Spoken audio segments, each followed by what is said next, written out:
So as I was explaining to folks, I'm part of the New York Geothermal Energy Organization. We're the statewide trade association. One of our key events is an annual conference that we hold. This year's has been postponed, but it's going to be happening in April of 2021 at this point. It's a great event. I urge people to look out for it and to maybe attend. It'd be great to have a few more people from the Buffalo area to the conference. I also mentioned, and I might as well go back to this, we put out a weekly newsletter called Just In, which has an incredible amount of information in it at this point. There's so much going on in the renewable heating sector. And I'd encourage people to think about going to the New York GEO website at newyorkgeo.org and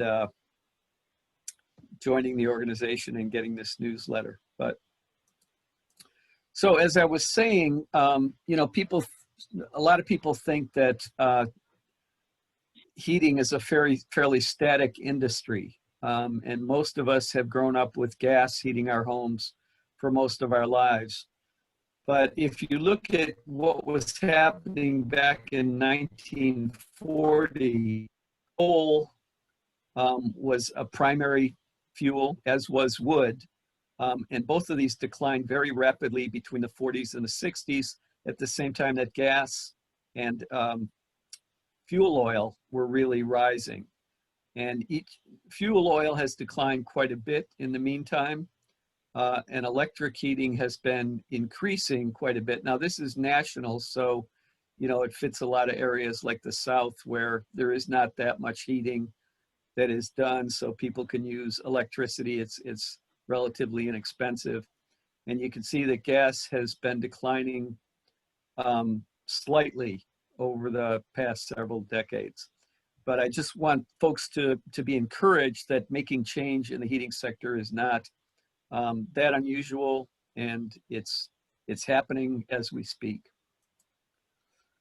I wanted to start with talking about the state of the climate effort in New York State. Everybody on this call probably knows that New York State passed the Climate Leadership and Community Protection Act last year, and that mandates that we need to reduce greenhouse gas emissions by 40% by the year 2030 and by 85% by the year 2050.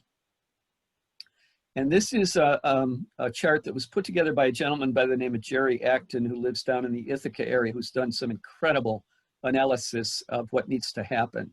And let me kind of talk about what this addresses. This talks about greenhouse gas emissions by different services that energy serves in our lives. And you can see people generally think that transportation, well, actually, let me start here. People generally look at electricity, which is this green sector here, electric power, and because there's so much focus on wind energy and on solar energy, and those are very important, but in New York State, they're a fairly small percentage of the greenhouse gases that are emitted in the state. And people who have kind of looked at the situation point to transportation, which emits about 40% of the greenhouse gases in New York State, as the main greenhouse gas emission sector in the state. And in fact, I was on a call yesterday with someone from the Niagara Frontier Transportation group who made that claim. And then here's the heating sector in the red. And you can see from that, it's a little smaller than the transportation sector. But a key thing that has happened with the Climate Leadership and Community Protection Act is that it gives greater recognition to methane emissions. Methane is the primary component of natural gas. Natural gas is anywhere from like 93 to 98% methane. And there is a lot of leaking of methane that happens in the production of gas and also of oil. Methane is a horrible greenhouse gas. Over 100 years, its global warming potential is maybe 30 times more than carbon dioxide. But over 20 years, its global warming potential is between 86 and people are now saying more than 100 times that of carbon dioxide. And it has been not properly accounted for in the international regimes. The International Climate Panel, they use 100 years. And New York's Climate Leadership and Community Protection Act changed that for New York State to 20 years. We're using the 20-year time frame because, as we all know, we don't have 100 years to be solving this problem. And over the next 20 years, we're likely to hit a lot of intense tipping points that are going to really exacerbate climate change. So, for example, you know, warming that's happening now is warming the permafrost in the Arctic. And the Arctic permafrost includes a lot of methane. So once the permafrost melts, there's all this methane that's going to go into the air that's going to really make things a lot warmer. And it's just, you know, this spiral that's going to spin out of control. So this is really important in terms of the way things are being looked at now, because this pink section of the graph is the methane emissions. So when people talk about greenhouse gas emissions, they talk about CO2, but a more comprehensive term is CO2e, that is carbon dioxide equivalent. And this includes carbon dioxide, methane, and several other greenhouse gases.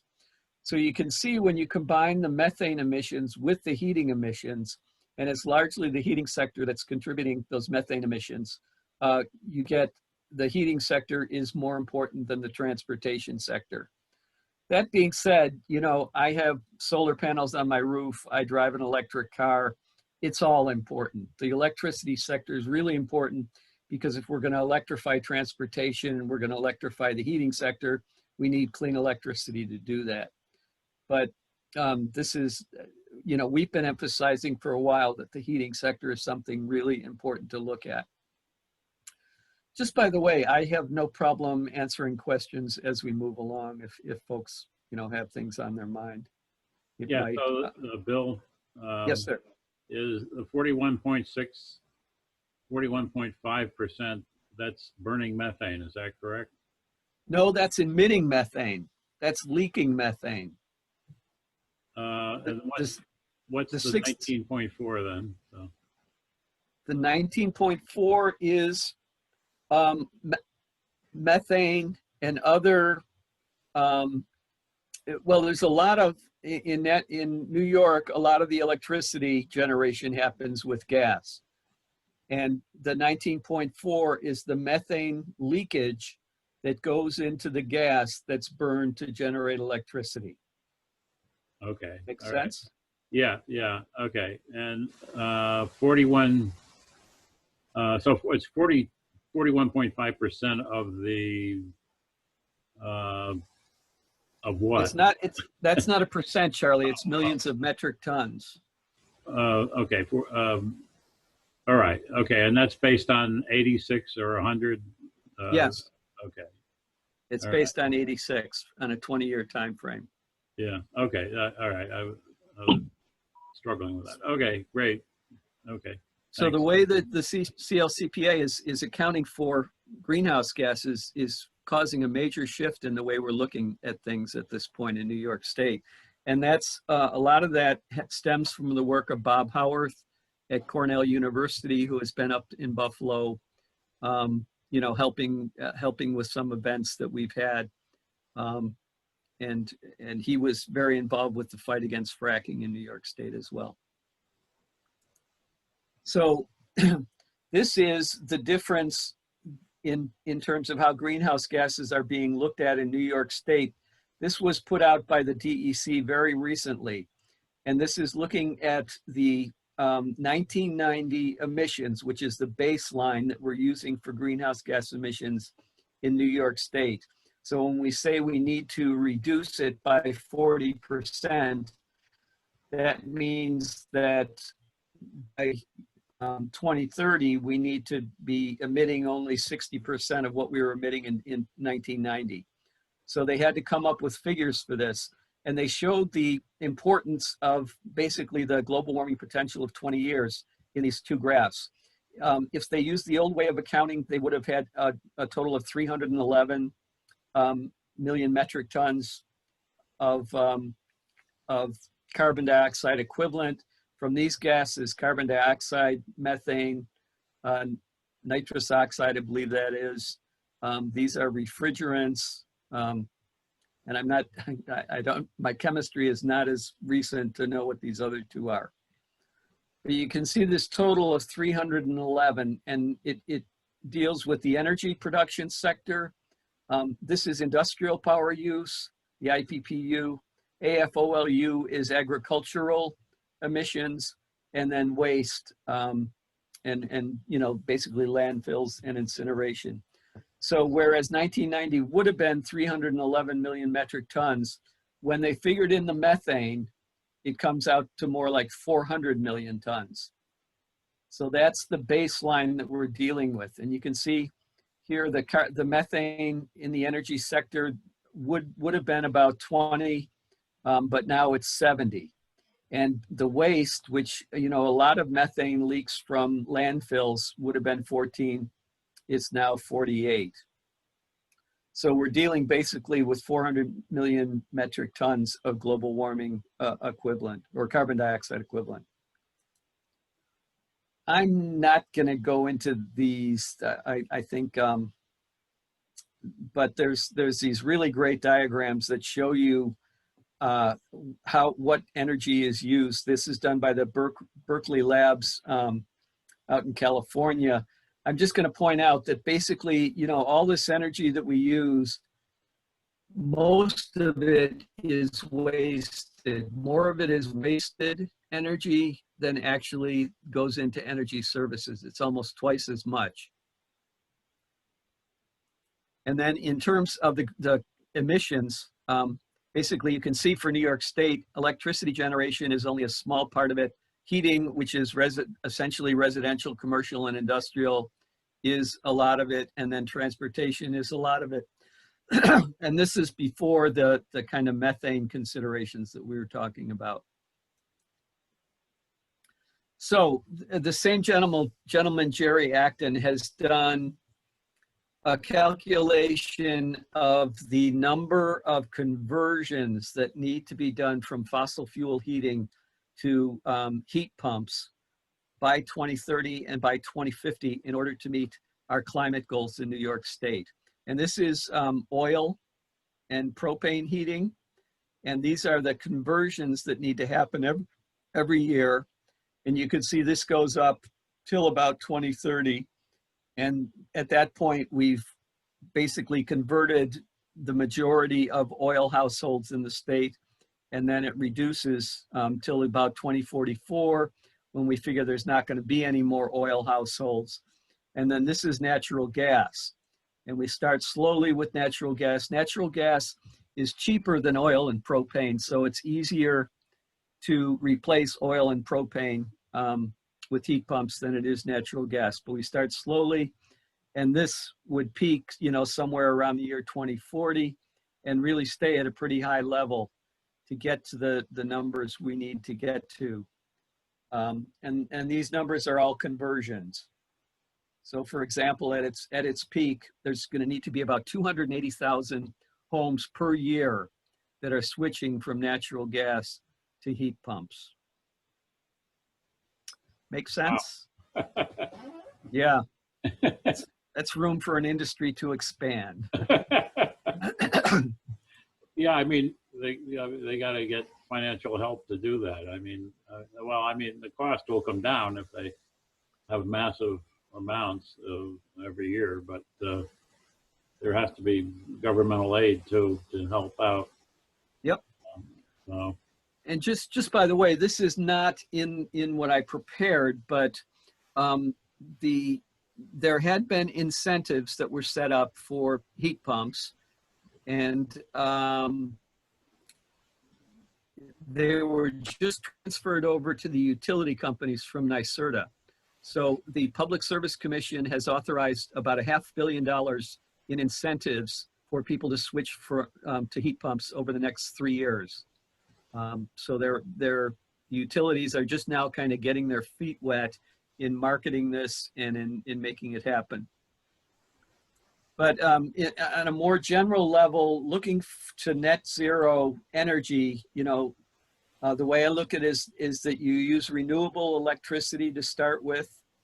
Well, actually, to start with, you go with energy efficiency. You try and tighten up your home. You use appliances and things that are as energy efficiency as possible. You use renewable electricity to power everything, including you know, the lights and other services in your house, and the heating and transportation as well. And that can get you to net zero energy. So, oh, this because it's PDF. I had this being a slide that stuff would come up. And it starts with, for folks that don't understand geothermal, I'm going to kind of go through what geothermal is at this point. And basically, it works with the second law of thermodynamics, which is that heat goes from warm to cold. Cold absorbs heat. And so what happens with the geothermal system is that we send a pipe out into the ground, and we put very cold water through that pipe. And the cold water absorbs a minor amount of heat from the ground. And in New York State, below the frost line, it's generally around 50 degrees Fahrenheit all year long. And that's basically solar energy that the earth has absorbed and kind of keeps a very static temperature. So for example, if you send out water that's 38 degrees to the yard and it absorbs heat from 50-degree ground, it'll come back in at 40 degrees. But we want our house to be 70 degrees. And this was the thing that I could never wrap my mind about when I started thinking about geothermal is, yeah, it's 50 degrees, but I don't want to live in a 50-degree house. So how do you get from the 44 degrees to the 70 degrees? The answer is the heat pump. A heat pump is basically a refrigerator that you can reverse. A refrigerator pulls the heat out of the internal area of the refrigerator, and you can feel the exhaust at the base of the refrigerator is warmer. A heat pump is very similar in that it can pull the heat out of your house and exhaust it to the ground. And it can also pull the heat out of the ground and exhaust it to your house. So it's basically a reversible refrigerator. And they even look a bit like a refrigerator. This is a water furnace heat pump that was about to be installed in somebody's basement. Feel free to ask questions. So I wanted to talk a little bit about how it works. And this is not scale, but this is the outside loop that goes in your backyard, your front yard. It can be a loop that's in a horizontal trench, or it can be a vertical hole. The holes are only 5 to 6 inches across, but they go down very deep, or it can go in a trench in someone's yard. So this is the loop, the outside loop, and then this is within the heat pump itself. So like I said, it's not at scale. But let's start here. As I mentioned, we're sending very cold water out into the ground, and this is in heating mode. So we're sending cold water out, and as it goes around in this loop, it picks up the heat, so it gets warmer and warmer, and then it comes in to what's called an evaporator. And what is going on in this piece of equipment here, or in this pipe basically here, and I'll show you a picture of it, is you've got the water on the inside and you've got a gas that's called the refrigerant on the outside. So the two of them are in close contact with each other, and the refrigerant absorbs the heat from the water, and the refrigerant becomes a gas. And as the refrigerant becomes a gas, this is called a phase change, it picks up heat. So it has picked up heat both from the water and from changing phase. And so as it comes across here, it's a higher temperature vapor. It's still at low pressure, this refrigerant, but it's at a higher temperature. And it comes along to the compressor. And that's part of the mechanism of the heat pump.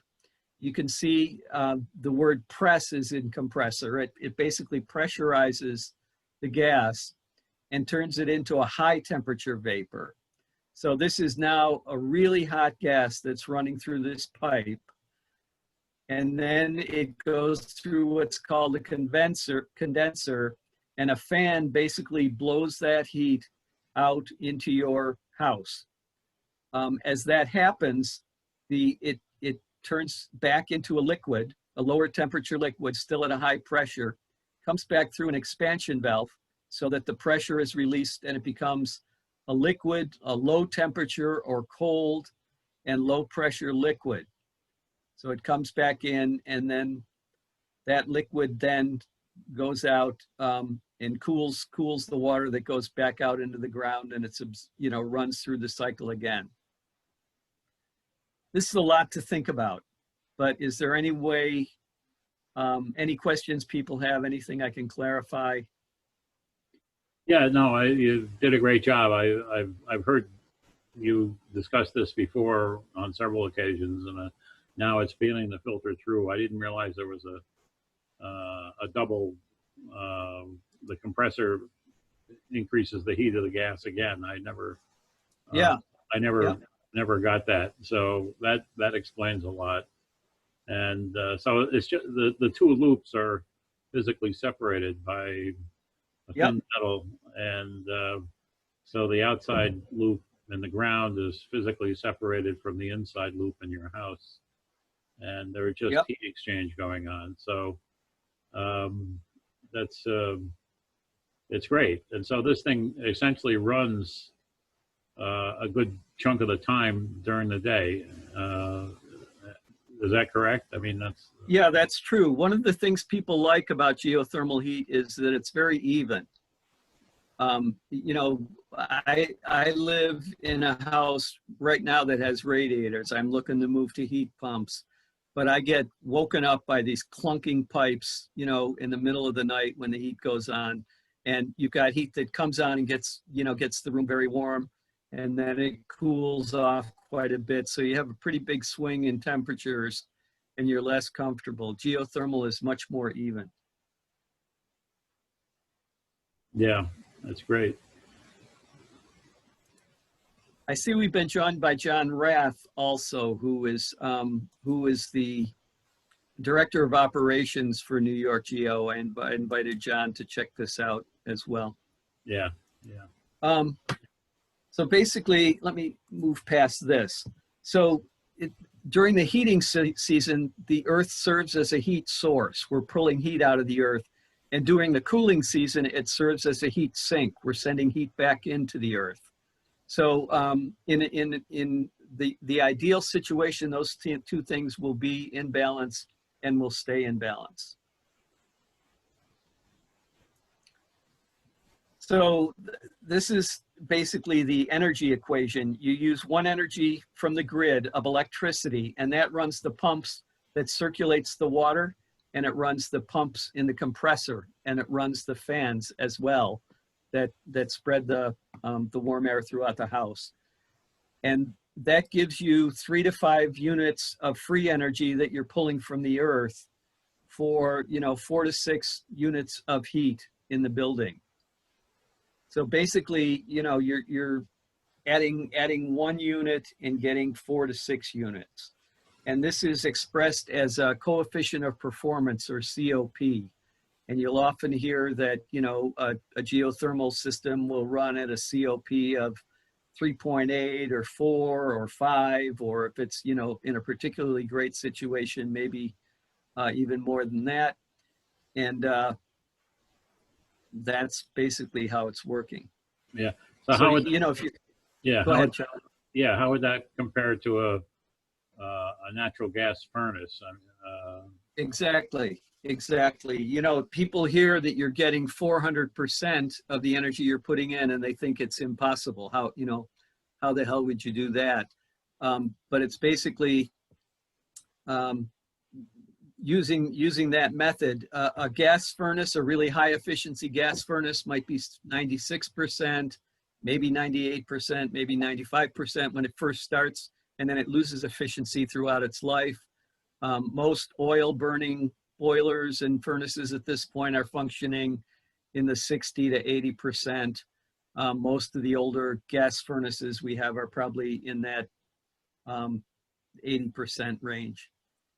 So, you know, this where if it's 400% and the old furnace is running at 80%, you're basically getting 5 times more efficient. Yeah, right. So Yeah.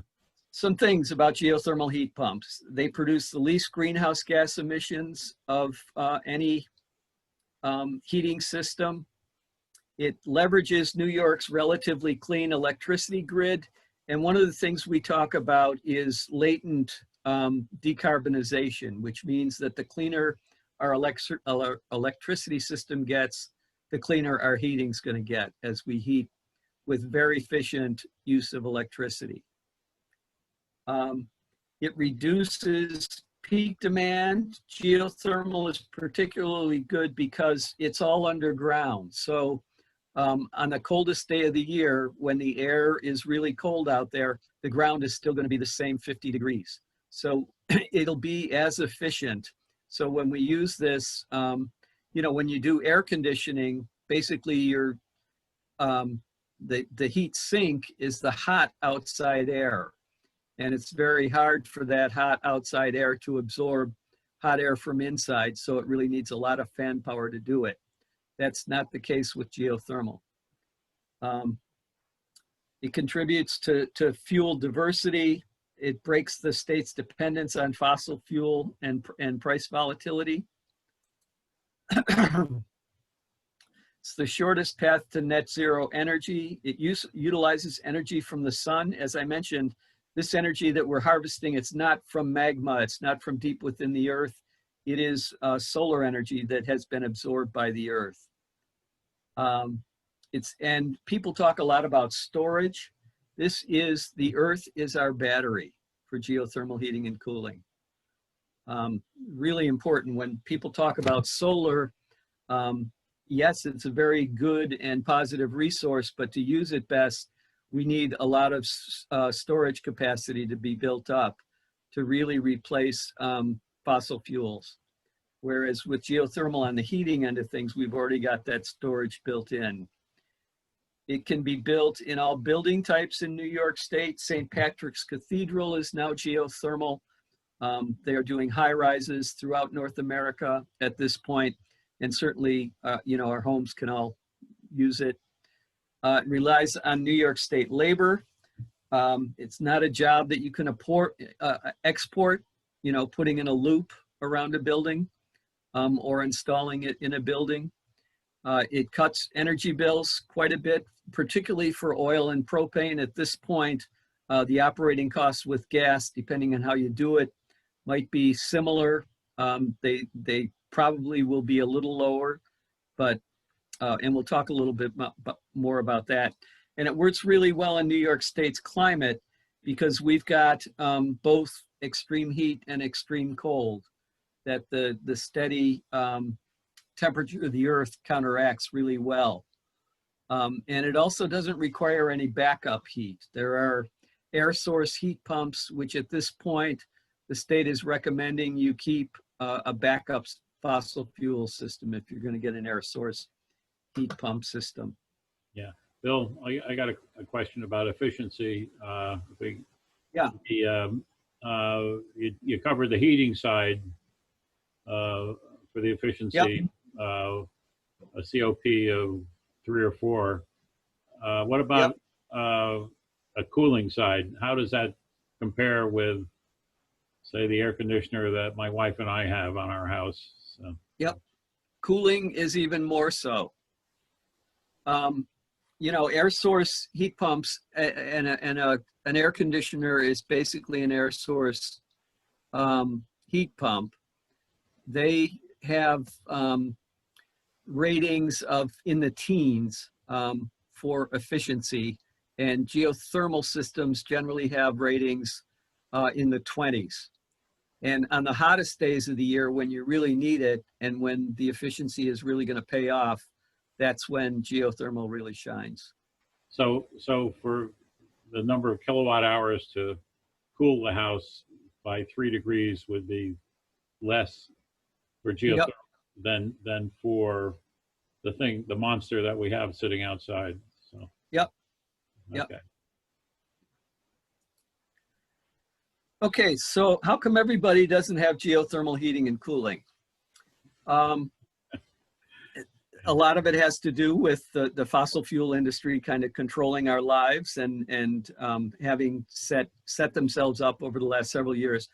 But there are cost barriers. One of the primary ones is consumer awareness and trust. Certainly this is something that's been around for 50 years now, but in terms of being commonly put into use, the stories are just starting to come out, and people, you know, naturally don't necessarily trust anything that they don't know really well already. So that's an important function that NYSERDA at this point is working on. They just announced a new pot of money to do marketing with, and they're going to be taking on that function more as they move forward, whereas the utilities are going to be taking on the function of providing the financing and the incentives. But with the upfront cost, there's a few things that are happening. One is we are subsidizing gas. There's something called the 100-foot rule. If you want gas to your house, other ratepayers are going to pay for at least the first 100 feet of gas pipe that comes to your house. It's part of state law. Wow. And this creates a very unlevel playing field. We are seeing a couple things that we think are going to change the upfront cost picture. One of them is third-party ownership. This will be when either a utility or a company, a private company, will build a loop for you and then charge you every month for the heat that comes into your house so that you don't have to pay anything up front. And this is something that's being done in various ways in various places at this point. We are also looking for help with the financing. For a while after the pandemic lightened up a little bit, NYSERDA had 0% financing for heat pumps, but that got snapped up right away. But we're looking for other forms of financing, and certainly getting it on our bills. There's on-bill financing where you basically have this seamless transition from paying a utility company to paying on your bills for the upfront cost of the geothermal system. And then relative to the operating cost, at this point, folks are actively saving a good amount of money, even with the upfront costs, if they have oil or propane. And with fossil gas, as I mentioned, the operating cost, depending on what part of the state you're in, can be advantageous or it can be kind of equal. Downstate in Con Ed's territory, where electricity is really expensive, it's difficult to make the economics work as well as they do up here. One of the things that we are pushing for and that we will be getting soon is demand-based delivery rates. Basically, you're paying to National Grid at this point about 20 bucks fixed price for delivery, and then the rest of the delivery price that you pay to National Grid is based on how many kilowatt hours you use. And because geothermal systems don't put much stress on the electric system, they basically reduce demand in the summer when the stress is on the system, and then they use a lot of electricity in the winter when the system is underutilized. It doesn't put much financial stress on the distribution system. So this is kind of a complicated issue, but we believe we are going to be getting electricity rates that are going to work well, that are going to basically make a cheaper per kilowatt hour used rate for geothermal customers. Yeah. I've got a question. Yeah, go ahead. It has to do with the HEAP. People are getting HEAP. It covers their gas, but why isn't some of those funds being directed for people that have geothermal? Why can't they get something on their electric bill that would help these people run their pump as an incentive? Amen, Brother Jack. We have raised this issue. You know, that's federal law, and it's difficult to change federal law. Certainly, it's not something that we can dictate, and it's not even something the state probably with enough push could get innovative in that way. But, you know, it's something that I have mentioned several times in testimony and in various places. But you're absolutely right. We're kind of addicting poorer people to this situation where they just continue having higher bills all the time, and they're kind of stuck with it, and they have no incentive to move out of it. I basically see it as using poor people as a way to pay oil and gas companies. Yep. Yeah. And the thing is that the National Fuel loves it because they get all that money up front. Yep. Indeed. And you know, they're happy. That, and it also doesn't encourage anybody to become efficient as well, because if you're getting your bill paid for. Yep, indeed. Good point. So Bill, if so I wanted to talk. yeah.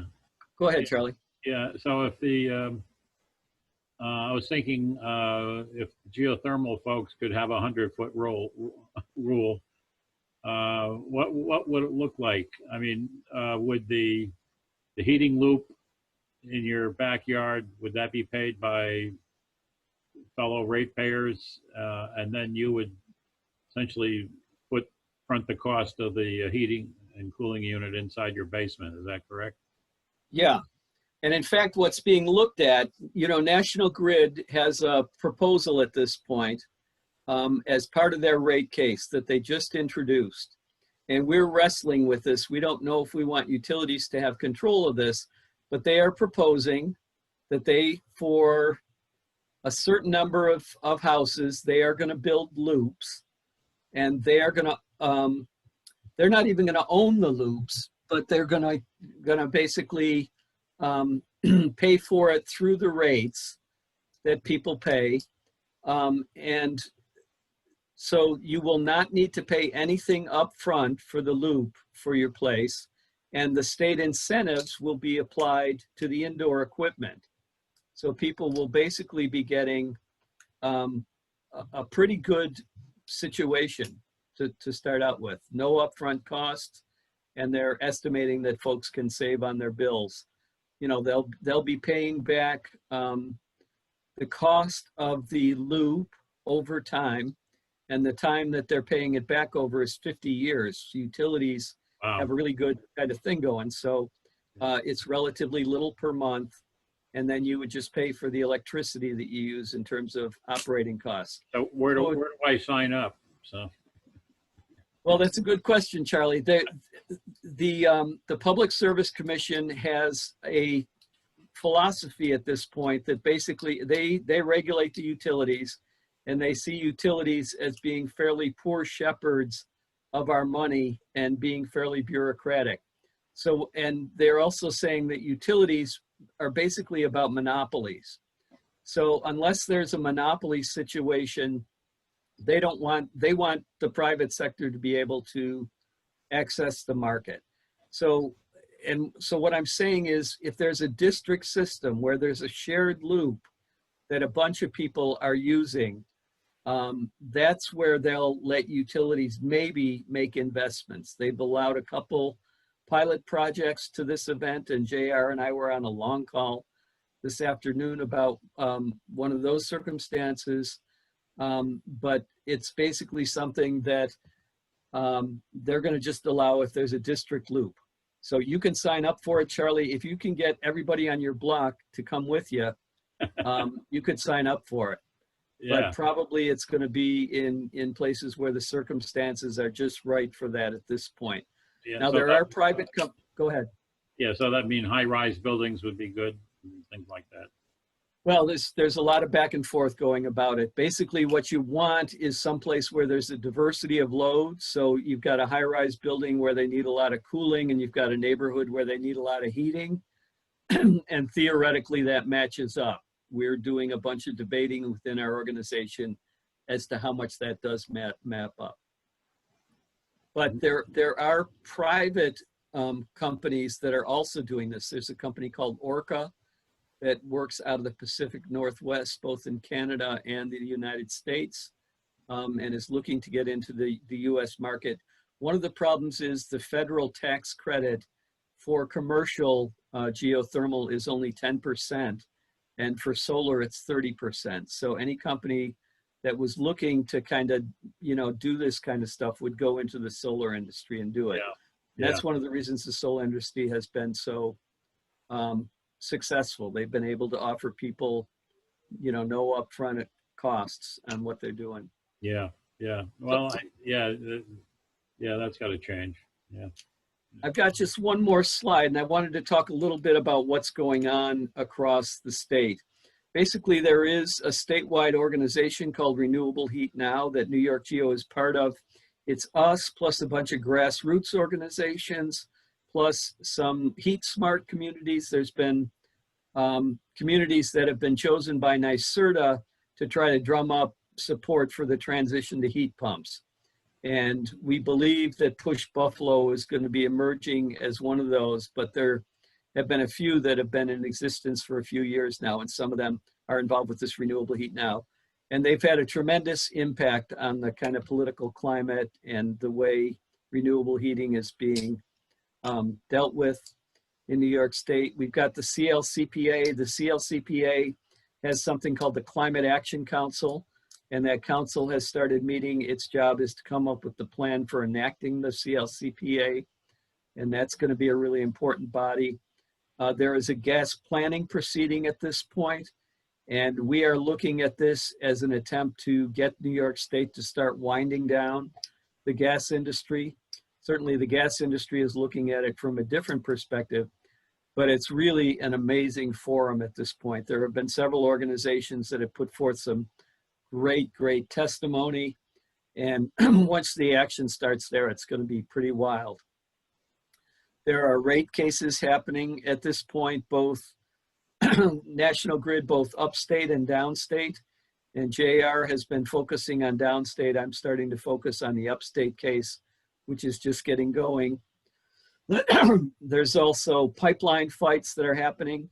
Our allies in Renewable Heat Now just beat back the major pipeline that was proposed for New York City, but there's, as we know, the Northern Access Pipeline coming through our area, and then the Iroquois Pipeline that's still being pursued that would run from the Adirondacks through to New York City.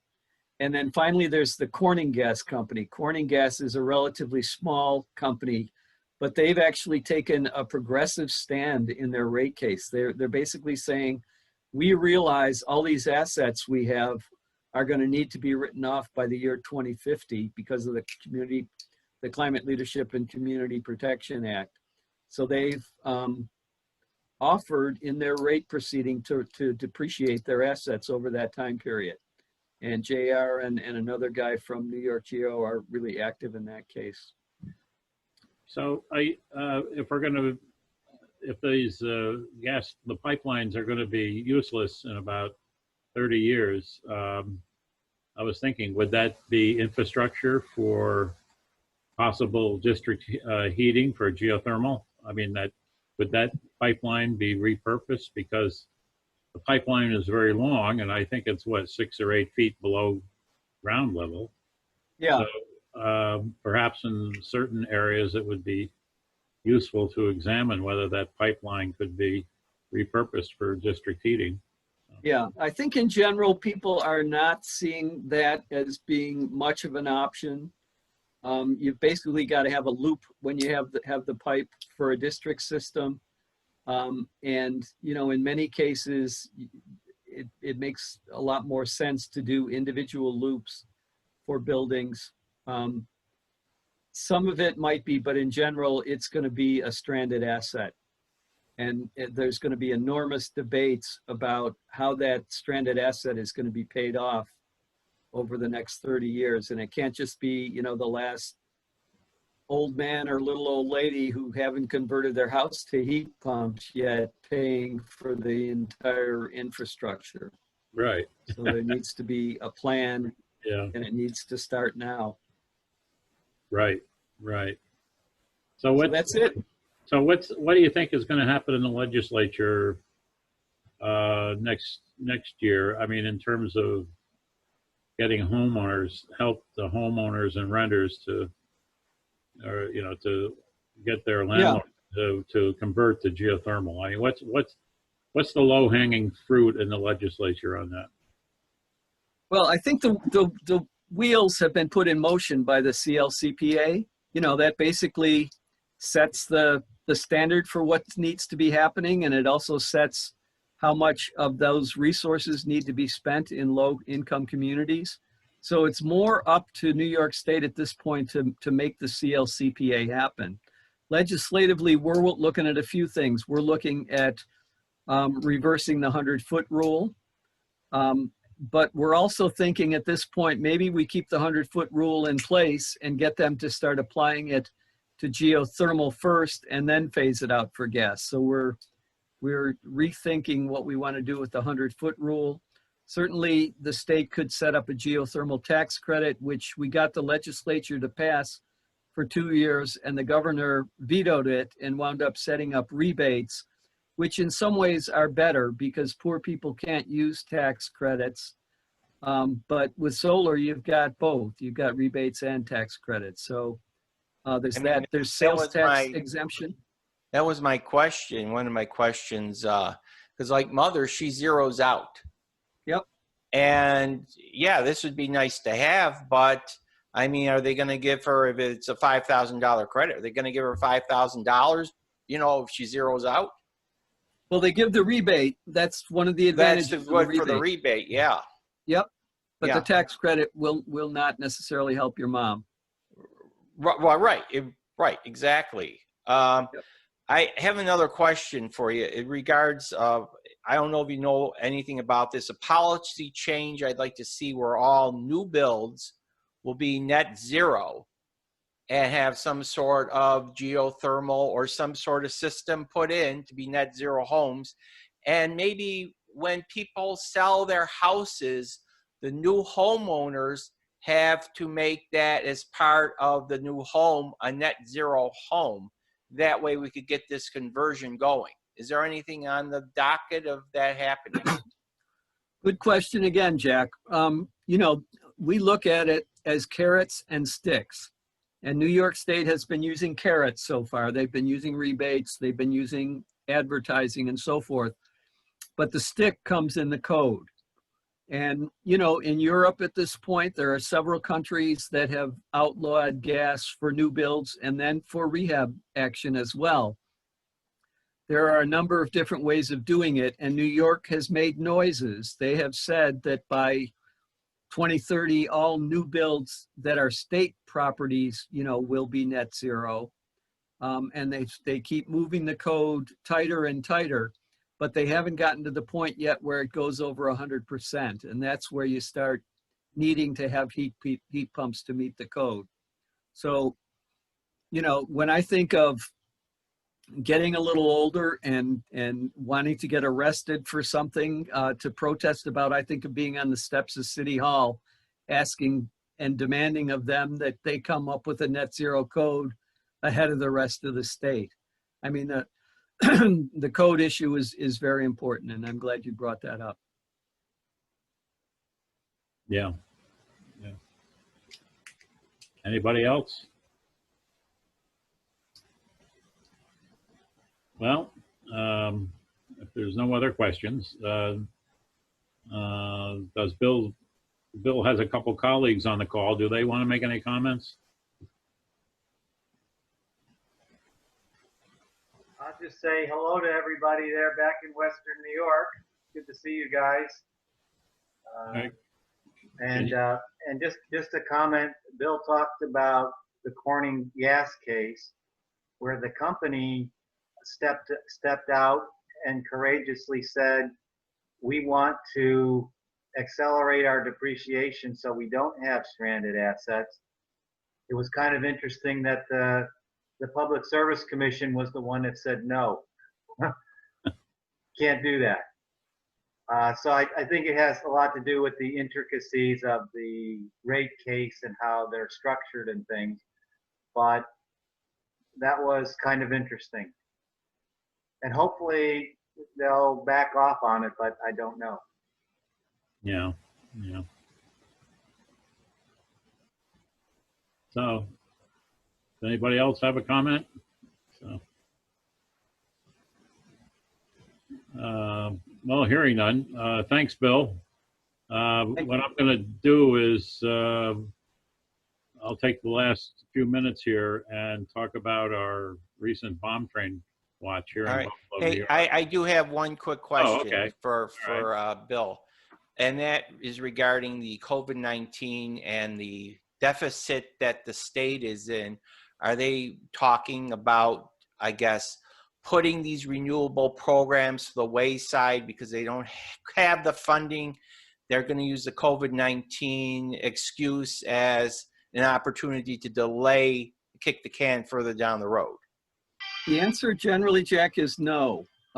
There are forces that are looking to do that. There's something called multiple interveners, which is basically representing industrial users in the state who have made noises. They've made a motion before the Public Service Commission to do that. But basically the state bureaucracy and the governor has held strong in relation to that. And in fact, a lot of the legislature is looking to green energy as a sector that's going to pull us out of the economic dumps. You know, there's so much money that goes out of this state for out-of-state fossil fuels. There are so many jobs that could be created by doing the transition right that folks are more looking to it as a positive step that rather than something they want to take away. I'm happy that that's the case. It's not So the am case in every state, but I'm glad to be able to answer your question that way. Okay. Well, thanks everybody. All right. Appreciate it. I'm going to sign off if that's okay. Yeah, no, thanks a lot, Bill. Thanks for your great effort here. Great talk. Take care.